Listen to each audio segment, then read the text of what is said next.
Bismillahirrahmanirrahim. Assalamualaikum warahmatullahi wabarakatuh. Kembali lagi di pembahasan PKN yang latihan USBN yang kedua ya. Oke, kita mulai saja. Untuk nomor 1 ini mungkin di Google Formnya ada yang keliru ya, tapi Bapak tuangkan dalam bentuk Word seperti ini untuk kelas 9 latihan US PKN kedua. Ini tabelnya seperti ini. Berdasarkan tabel di atas termasuk untuk panel kecil atau panitia 9, tunjukkan nomor jawabannya yang D ya, 1, 3, 4, dan 6. Nah ini pembahasannya, ini adalah tokoh-tokoh panitia kecil atau emang panitia 9 ya. Nih, nomor 1 itu. Nomor 2, perhatikan rumusan dasar negara di bawah ini. Rumusan dasar negara tersebut dikemukakan oleh, nah ini yang ketuhanan yang berkebudayaan. Cluenya kalau Bapak sih biar nggak pusing, ada ketuhanan yang berkebudayaan, itu adalah Soekarno ya. Kalau di sini disebutnya ketuhanan yang Maha Esa, padahal bukan ya. Harusnya ketuhanan yang apa ganti deh, berkebudayaan. Nah ini itu jawabannya. Ini pembahasannya gagasan dari Muhammad Yamin ada juga di sini, Supomo ada juga, kemudian Soekarno ada. Nanti kalau kalian perlu pembahasan dalam bentuk Word atau dalam PDF, nanti Bapak akan kasihkan ya. Silakan hubungi ke wali kelas atau panitia aja. Nomor 3, salah satu nilai kebersamaan yang timbul dari para perumus saat melakukan perumusan dasar negara adalah, jawabannya udah pasti yang D ya, mengedepankan semangat persatuan bangsa. Nomor 4, rumusan dasar negara yang sah, autentik, artinya sudah disahkan, sudah ada dalam apa? Kalau yang masih rancangan itu dalam Piagam Jakarta, tapi kalau sudah sah dan autentik asli dalam pembukaan Undang-Undang Dasar Negara Republik Indonesia tahun 1945 ya. A. Nomor 5, pokok pikiran yang ketiga terkandung ini sudah ada, udah pasti jawabannya berdasarkan atas ketuhanan yang Maha Esa ya. Atas berkat rahmat Allah yang Maha Kuasa itu kan. Nomor 6, sikap positif yang diwujudkan untuk meneladani suasana kebatinan proses batin pada waktu itu para perumus itu, jawabannya adalah C, mengutamakan persatuan kesatuan bangsa. Maka nantinya sila pertamanya diubah yang jadi dasar negara Pancasila ya, menjadi ketuhanan yang Maha Esa. Nomor 7, berdasarkan pernyataan di atas, hasil sidang PPKI pada tanggal 18 Agustus ini yang pertama ya, ditujukan dengan nomor 1, 3, dan 5. Ingat clue-nya, kalau pada tanggal 18 itu yang pertama menetapkan dulu undang-undang, kemudian mengangkat presiden dengan aklamasi, dan 5 ada Komite Nasional Indonesia Pusat, KNIP atau sekarang mungkin MPR. Nomor 8, berdasarkan Undang-Undang 1 ayat 2 ditegaskan bahwa kedaulatan bertangan rakyat, mengandung makna yaitu yang D, kekuasaan tertinggi negara di tangan rakyat.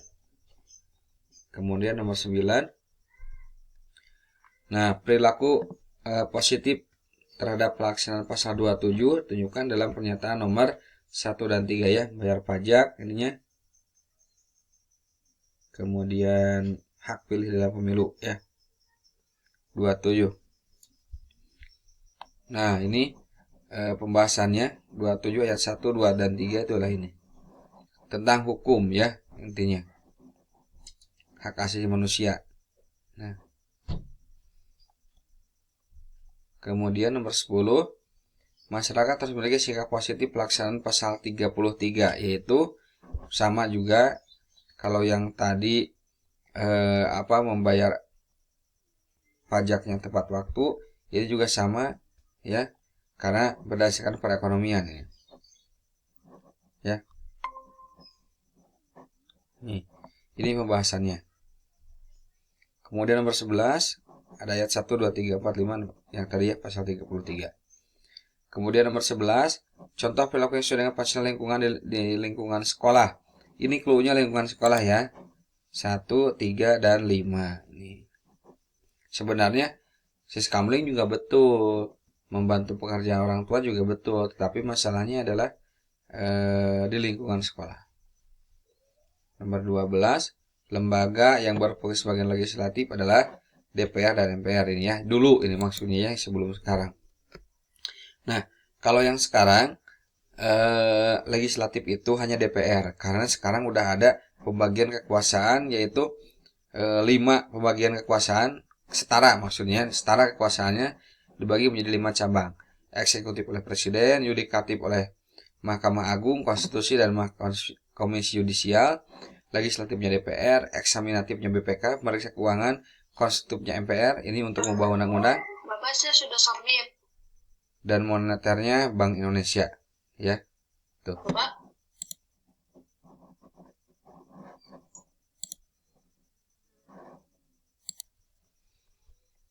Oke, mohon maaf tadi ada gangguan dulu.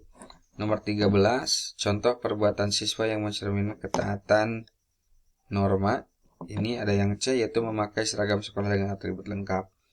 Nomor 14, yang termasuk fungsi DPR. Nah, fungsi DPR ini 1, yang B jawabannya menetapkan undang-undang.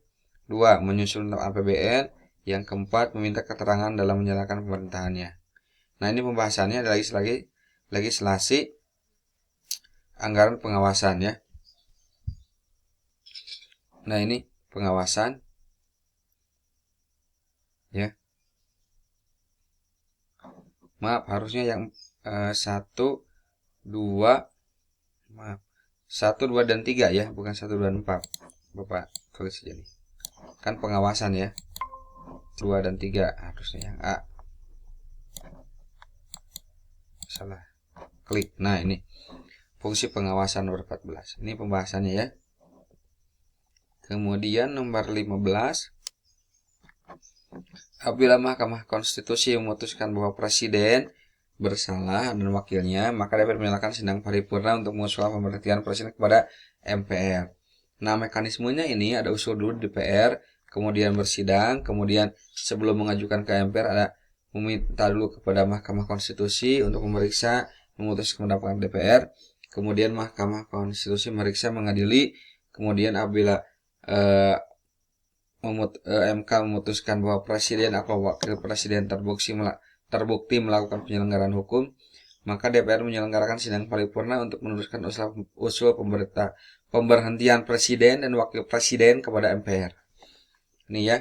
Kemudian nanti ada yang D, MPR wajib menyelenggarakan sidang, kemudian keputusan MPR atas usul pemberhentian Presiden harus diambil dalam rapat paripurna. Ini mekanismenya. Nomor 16, makna kemerdekaan dalam masa pembangunan saat ini adalah D, kebebasan untuk berbuat dengan tidak melanggar norma yang berlaku. Udah, itu aja udah pasti ya.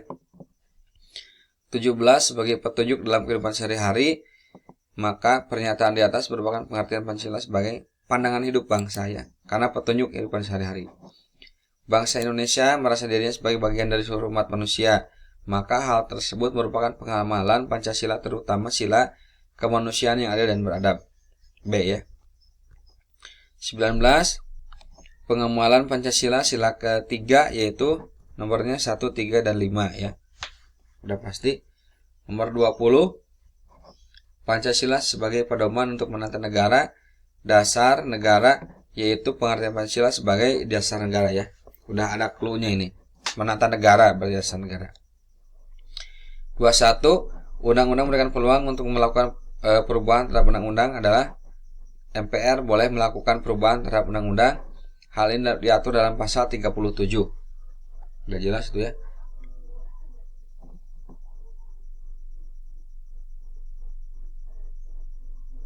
Dua.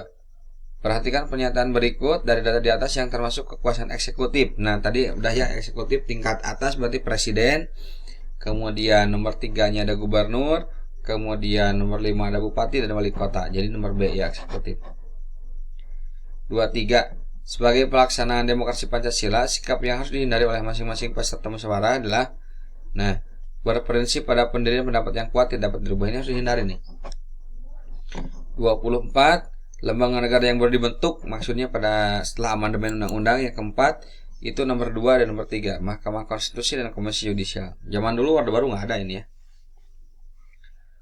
25, hak DPR untuk melakukan penyelidikan ya adalah hak angket bertentangan dengan hukum misalnya ya. Nah, ini pembahasannya ada hak interpelasi, ada hak angket dan hak menyatakan pendapat. Ini hak DPR, ada 3 ya. Silahkan nanti dipelajari. Kemudian nomor 26, di bawah ini yang tidak termasuk tujuan negara dalam pembangunan dalam pembukaan UUD yaitu menguasai perekonomian dunia. Kita nggak ada tujuan ini ya. 27. Berdasarkan jenis dan tingkatan peraturan perundang-undangan, ini yang kemarin sudah ada nih.